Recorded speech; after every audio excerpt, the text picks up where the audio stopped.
Do a quick check back there. Do you think I need this microphone? Or is it okay if I do not? Oh, I got that. I see. Okay. Thank you. Oh, I like the command. All right, ladies and gentlemen, how are you all this evening? Good. The crowd here of all of the seniors, this is their favorite. Every single year, it's the favorite meeting for the senior class because they get to count it as two. And they have to go to two meetings, so this is a 2-for-1. So we almost always have students with us, which I appreciate. This evening, I'm going to do my presentation first, and then we will move into meet the candidates this evening and read some candidate statements. But I'm going to take you guys through the budget for the 26-27 school year. So I'm Becky Chanel, the superintendent here at schools, for those of you that are visiting us this evening that might not know me. And it is my privilege to share with you our plan for the 26-27 budget. So what you will see inside this budget that has been developed by the Board of Education is that the budget itself is mission driven. Every single day that we show up here, we show up to make sure that every Raider has the experience that they need. This budget has been designed to make sure that it does just that. So we talk about the school district and the budget as being sort of two sides of the house. One side of the house is the instructional side, everything that the children touch. The other side of the house is everything that we have to have in order to keep them safe. So let's start there. This budget does include all of your safety and security features. Each year we do camera projects, for example. We spend about $35,000 a year making sure that all of our security cameras are updated, that we don't have blind spots in areas of the buildings, both inside and outside the building, to keep our facility monitored and safe, and also to keep children safe while they're here during the day. Part of this project, or this budget, also takes care of this facility. So the entire campus and all of the folks that work here to do that. The budget also provides security upgrades. This year you're going to see us focusing in a little bit on some technology security upgrades, in particular making sure that we get fob access on some of our server closets. We do get audited by the state of New York on different areas each year, and in this year's technology audit, that is one thing that they would like us to focus on in terms of their feedback to the district. So you'll see us taking care of our facility in that way as well. We are planning in this budget to purchase another bus. Our bus will still be a diesel bus, so it is a question that I get asked everywhere I go. How do I feel about electric buses? I feel like until electric buses can get the job done, we don't intend to buy any. That's the stance the district will take, and of course superintendents across the state of New York and school board associations across the state of New York are taking that same stance. We encourage all of our taxpayers to do the same. Electric buses right now, we would be unable to manage them in terms of, we have 3 runs that we could not even put children on electric buses and get them to and from school on time. There would be no adequate safety plan for us should we get all of our children to school and then need to leave with electric buses. So you need only get me to the safety component for our children, and it moves to our back burner very quickly. We're also in this project planning for some upgrade controls. So when you think about your home, I guess how I would explain it, I don't have a Nest. You know what a Nest is? Like, it hooks to your thermostat, and you can set the temperature controls and like use an app to do that. I don't have that. We're not that tech savvy. I walk over and turn the heat up, and I walk over and turn the heat down. Here at the school, though, we're managing a very large facility, and so much like the Nest, all of our stuff is digital.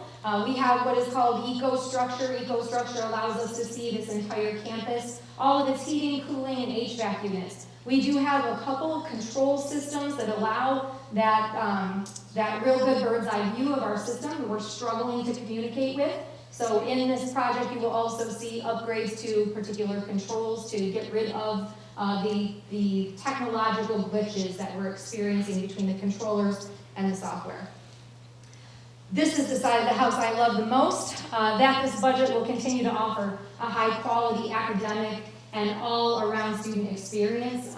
Even though we are going to go out this year at a 0% increase on the tax levy, we are not cutting any of our programs, any of our courses, any of our teachers or supports, which puts us in a fantastic place in comparison to our neighbors. So to all of them this evening that are having conversations with their communities around why they're having to cut, we send our well wishes. May we not have to join you next year. You'll hear me talk a little bit this evening about foundation aid and how the state funds school districts and how important it is for us as a community to both think short-term and long-term, so that this side of the house, providing full-day UPK, increasing dual enrollment opportunities for our kids across the high school, making sure that we're growing real true STEM experiences, the largest growing sector in the job market right now. We want to make sure all of our children have opportunities to take 4 years of math and science.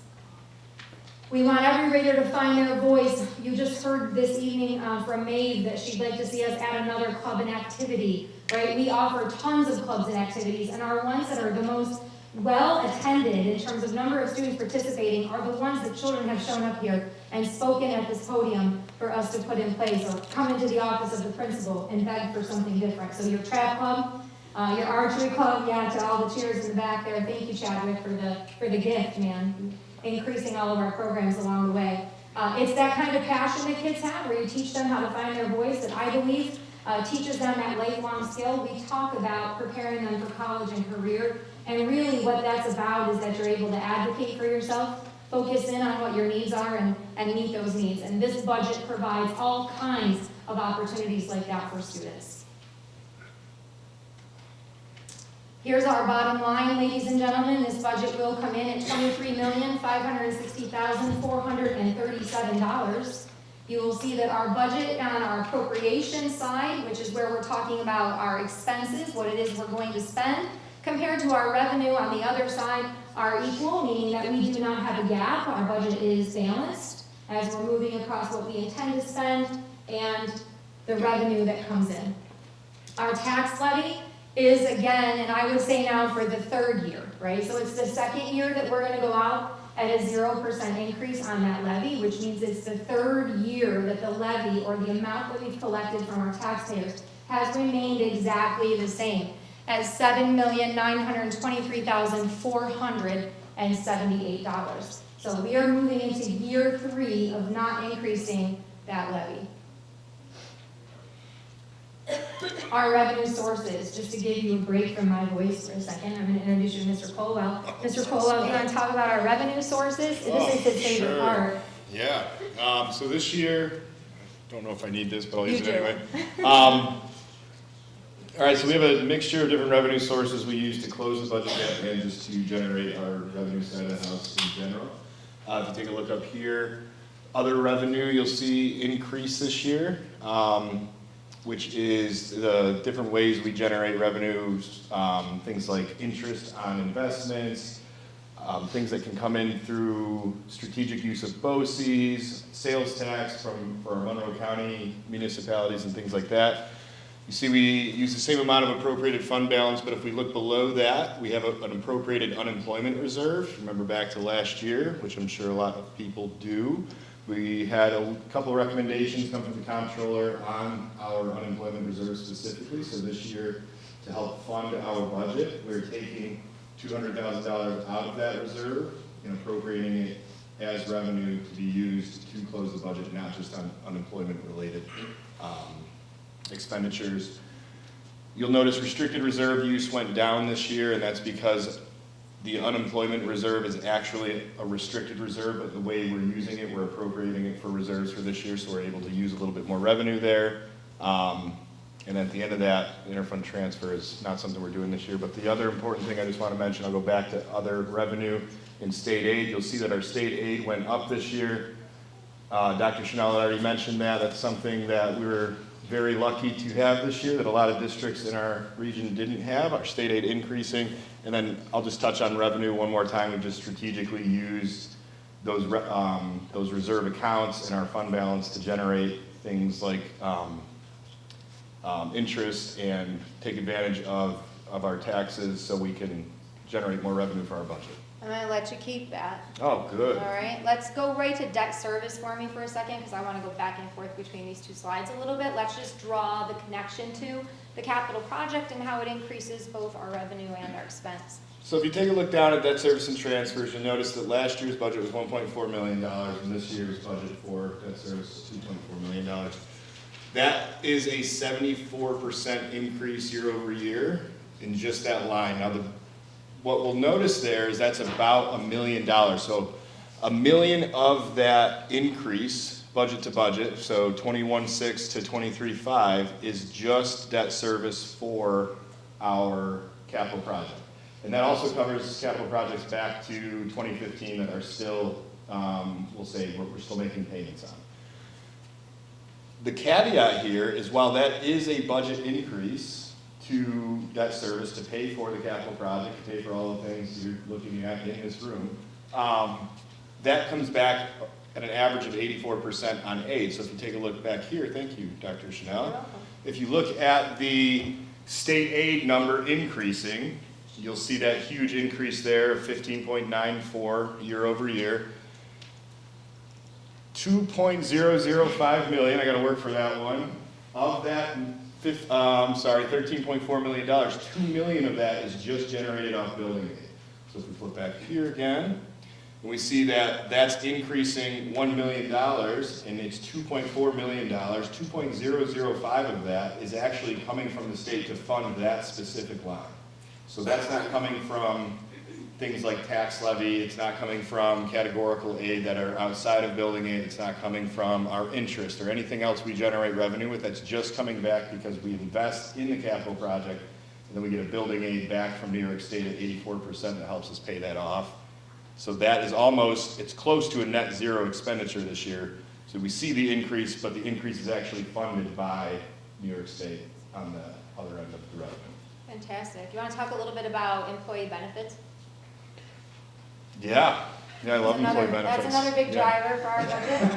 I'm going to let him give you all the good news, then I'll take it right back. Employee benefits did increase this year. We have a few different employee benefits packages here, depending on the unit and depending on the term that the employee group has been with CalMum. So the reason I say that or start there is to say that there's been different increases across the bargaining units and across the different health insurance offerings that we have. So the average is around 18 to 19% on increase. Some of those units went up 30% this year, some of them went up 12.5, some of them went up 15. So it's all over the board. So we do see some increase in employee benefit, well not some increase, there's an 8.95% budget to budget. Now in employee benefits, there's also your teacher retirement system, your employer retirement system, there's a couple of insurances that run in there that are not health insurance related. So that's what's keeping that number down a little bit because the rest of those things didn't increase as much. We saw a slight decrease in teacher retirement system and only a small increase in employee in the ERS system. But overall, we did see I'll say a pretty sizable increase in just health insurance, and they do expect that to continue year over year. I don't want to scare you for next year, but yeah, that's employee benefits is going to continue to climb, and we're able to kind of mitigate that this year with our increase in state aid. Thank you. I let him do all the fun things, right? So really, the only final thing I want to say about this slide is that we look at that budget to budget increase, and so I just want to draw our attention to the bottom number there. That budget to budget increase is at 8.77%, but that is because our capital project has come on. So you're seeing that increase in what we're paying out, but we showed you that we generated an aid on the other side. I think unlike any other business that you've ever considered in the way that it runs, because schools generate state aid, capital projects are actually not just investments in our facility, but they also generate revenue for us and allow us to actually take care of this facility in a way that we just could not do if we were doing that on tax collection alone. So debt service and building aid, just to kind of nail this one home, you'll see this in our newsletter as well, because when you see such a large increase in the budget from year to year, we just want to make sure that our community understands that that is your capital project coming on and off. A couple of folks have asked me about our capital project cycle. We are currently running a 5-year capital project cycle. So the same way that we're generating aid right now on our expenditure, eventually our expenditures go down, our aid stays up, and then our aid starts to drop. When the aid starts to drop, we actually want to bring on our next project.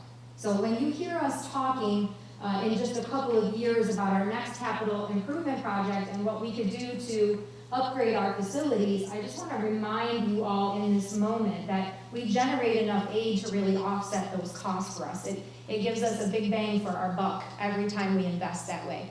The way I like to describe it, the state of New York, if you guys get your paycheck this next week and you look at how much money came out of your paycheck in taxes, the state is going to take taxes, the federal government is going to take taxes. The way the state works in terms of funding education is that they take the money from you, they take it up to the state of New York, and then they decide how they're going to spend it. I like to think about the capital project aid that we receive as a big pot of money that sits at the end of a rainbow. They already took it from us. And as a school community, if we don't create capital improvement projects so that we can go up to the state and get the money back out of that pot, someone else is going to, right? So these capital projects are our way of saying, let's control what we can, and let's make sure that we're investing in capital improvement and chasing after the money that we already sent to the state that they allocated in this way. So capital projects for us is a way to bring that revenue back into our local community. So our three-part budget, I think that this is something that we are always super proud of. It is definitely, when we talk about a budget and its design, and we say that we're mission-driven, this is the only pie chart that you're going to see. Mission-driven for us really means that everything that matters for program, everything that matters for the children is what we spend our money on. So of course, as a school district, there are other expenses that we incur in order to support programming, but 70.5% of this budget will go directly to things that the children will engage with, whether it is the teacher standing in front of them, the Chromebook in their hand, the chair that they're sitting on, the heat in the room, everything to support the children is how this budget is built. Capital is sitting there at 17.6%, and then your administrative budget, which does cover everything in terms of your administration, it covers all of your facilities generation, legal fees, all kinds of things are built into that administrative line. That is the lowest portion of our budget. Property tax report card? You want it? You want it or no? There's not, this is more of a reference slide to This is an easy slide. the reserve slide. You want to, well, easy slide, there's not much to say here. This just shows a flat levy. We are responsible by law to give this to, or provide this to New York State. It's just our property tax report card. All of this shows, the top here, the bottom will show later. It shows some reserve health or reporting out. It just shows our budget from last year, 21,660, 678, the increase to the 23.5, and then the biggest highlight on this one is just the tax levy staying flat at 7.923. You want this one? You want me to? You love capital outlay. I do love capital outlay. This year, so again, back to the building aid we talked about earlier with the capital project. We still get building aid on a capital outlay project, which is just a fancy term for an annual smaller capital project that is aided up to $100,000 at around 84 to 86%. So that's where you get the 86% number. Next year, we're planning to upgrade controllers for our digital HVAC monitoring system, which is a really fancy way of saying what Dr. Chanel said, which is just a fancy Nest system for our school district so we can have a bird's eye view.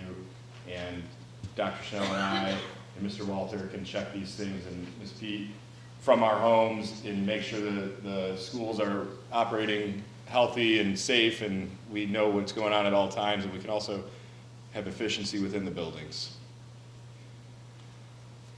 Do you want this one? I'll do it. I don't. All right. All right, ladies and gentlemen, what happens if the school district budget does not pass? So we will be voting on the 19th, next Tuesday, and I encourage all of you to get out and vote and let your voice be heard. If by chance the school budget does not pass the first time, the Board of Education has a couple of decisions to make. They can actually put the exact same budget up to vote. They can adjust the budget and put out a different vote.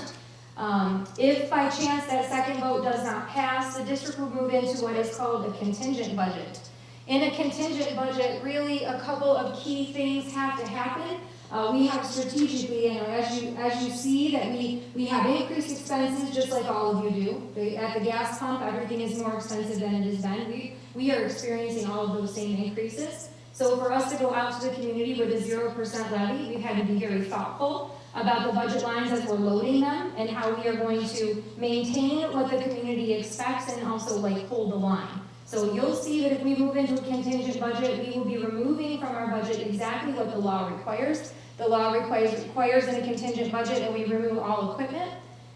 You see that we're budgeted there for $61,294. We would have to remove that capital outlay project, that blind spot that we currently have in the server closet right here in this room that causes coils to burst on a very cold day. I would like that. We would have to remove that right out of the gate. And that would take our contingent budget down to the number that you see there, the $23,399,143. Really, what the contingent budget is we can't collect any more levy than we did the year before, which is exactly what we're proposing to do in the first round of budget design here. So your projected school tax rates, this is really important for all the adults in the room. So when we're talking about the budget, we're talking about what that's going to cost each homeowner. We did do a survey out to our community. We've also invited community members in. We had 3 sessions. We've also, the Board of Education and myself have gone out into the community and met with members of the community. And I think resoundingly what we heard, no matter if we were reading survey results or if we were sitting right in front of people, it was, we love our school, we're proud of the Raiders, the economy.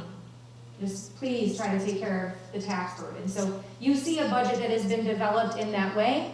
We're also understanding that for the town of Caledonia, you've been reassessed. And the town of Caledonia reassessment has really caused a stir in the community around being able to afford the home that you live in. So we want to talk just for a second about the connection between what happens when you are reevaluated, what happens to your school tax bill. So what you're going to look at here are all estimates. There are far too many things that go into developing your tax bill. So we can't say that this is exactly what your tax bill will look like. But what we want to draw your attention to this evening on this slide is that this is an example from Caledonia. So this is actually somebody's last year's tax bill. What we're projecting the tax rate to be, again, it's an estimate. So you can see that last year the tax rate in Caledonia was $15.15 per thousand. And so someone whose home was valued at $209,500 had a school tax bill right there of $3,173.32. If that same person this year with their reevaluation, if their home went up in value by just about 40% to $294,348, you'll see that our estimated tax rate right now for Caledonia is dropping to $10.74. That's what happens during reevaluation.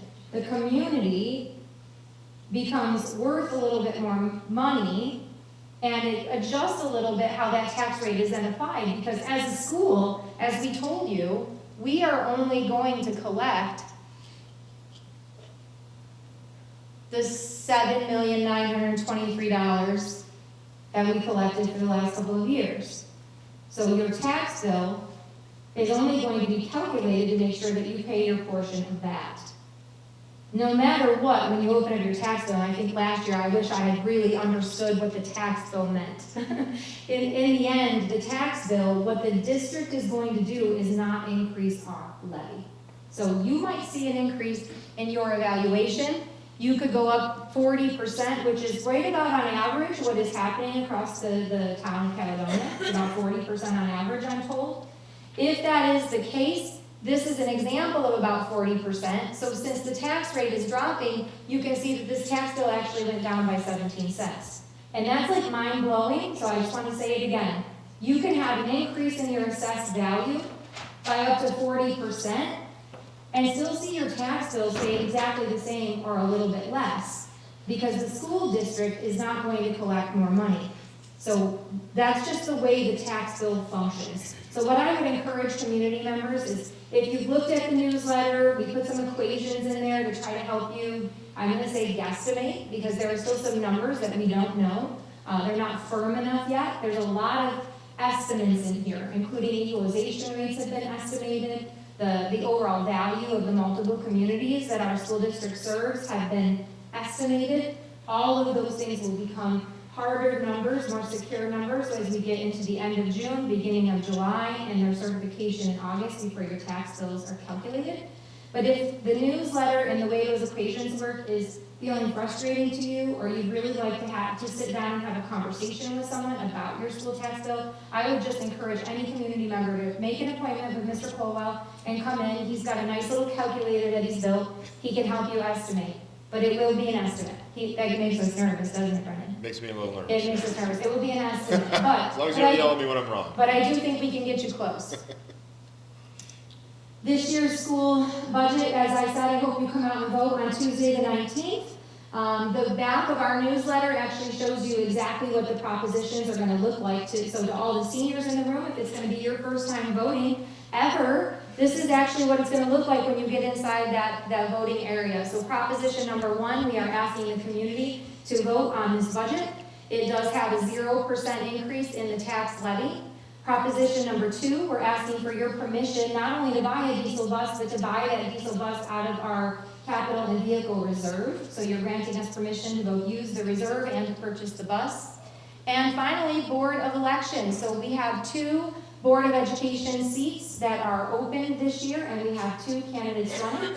The next portion of our conversation here, we'll move in to meet the candidates, but not before we open it up to questions. Are there any questions in the room about the proposed budget? Yes, Sam? How much is in the reserve? How much total is in the reserves? I don't know that number off the top of my head. I would say you're looking at overall, about 30% of our operating budget is in the reserves. So he'll crunch numbers for me. So some of our reserves are restricted, meaning they can only be used for the purpose that they were created. Other reserves have a little bit of flexibility. We call those operational reserves. So overall, we have about 30%, but I want to say 18% of that, I think, is in operational reserves. It's just under $7 million, about $6.9 million. And like Dr. Schnell said, a large portion of that are in restricted reserves. So those are exactly how they're described. They're restricted to the use of the type of reserve. So if we have an unemployment reserve, that has to be used against an unemployment invoice. If we have a workers' comp reserve, TRS reserve, ERS, vehicle and equipment capital, those have to be used for those specific purposes. Now, does the state tell you a certain amount of reserve that you can have, or you guys can just? You can have whatever? as much as you'd like. You can open whatever reserves the board will approve. Some reserves need to be authorized by referendum, by community vote. They want to see a minimum. The state wants to see 10 to 15%, and then borrowers want to see 30% or more. So, not that you asked this, but like, for example, the district has a very good credit rating, which has allowed us to save money on a capital project due to that credit rating, due to that reserve balance being what it is. Okay, so just a follow-up question, if you guys do have reserves and you have stuff that you need to pay off, why don't you use the reserves to pay that off? It's a great question. So if we have, let's just say we have $8 million, right? That $8 million isn't just in one account, and it's not legal in any circumstances to just use that money where we'd like to put it, right? So right now, I believe there's about $2.4 million in the capital reserve. The debt we have is only in capital projects. We issued that debt through bands and ultimately bonds. That would be 15 or 20-year financing. We can't go back and then use the capital reserve to pay those off. Also, we don't have enough in that specific reserve to do that, and we can't use the remaining reserves to transfer into a capital reserve to pay off more. Then 2 things will happen, and you can take, I know you're trying to steal this from I'm me. getting antsy. So you can't use it at all to pay down for it? You can use it in the beginning to increase the local share of a project so that there's less to finance, and that's what we're doing right now. You're fine, you're fine. No, yeah, answer the question. Yeah, you want this, don't you? I do. Trying to see like. I really do. I'm actually going to bring you back a copy of the newsletter, because one of the things that we did differently this year is in the newsletter, we actually did a snapshot of what our reserves look like in terms of our use this year. So you can see that as we budgeted our revenue, we actually allocated reserves, which we do every year to help us offset the budget. But in here, we did a snip of that, and then underneath it, there's a QR code that will actually take you out to our entire reserve plan. So something that Brennan and I have been working on pretty diligently for the last year is making sure that our reserve plan gives the taxpayer a really good idea of how much money is in that reserve and why the reserve exists or what we could use the money for. So I just want to draw your attention to the fact that you can study that and then come and see me if you want to talk reserves anytime. Can I follow up one thing? Sure. The other, I just want to comment, you said I'm paying off debt, right? I'm assuming that's what you're talking about? That's what it is. Sure, yeah. The important thing to remember with any debt we have is on the other side of the appropriation, so we're gonna put aside money to pay that debt, right? But what we were talking about earlier is that debt is actually generating aid for us every year. So we're not necessarily in debt. We're receiving a payment from New York State to make those debt payments because our building aid ratio is so high. In some cases, we actually come out in the black on that. But, so I just see your point, I just wanted to comment on that. Interest more than the principal though? I That- mean, because that. It's also aided. That kind That- of doesn't make sense if you're paying more on the interest than on the principal when you're generating aid from it. So it's kind of like a robbing Peter to pay Paul situation at that point. I can see that, yep. Yeah, it is.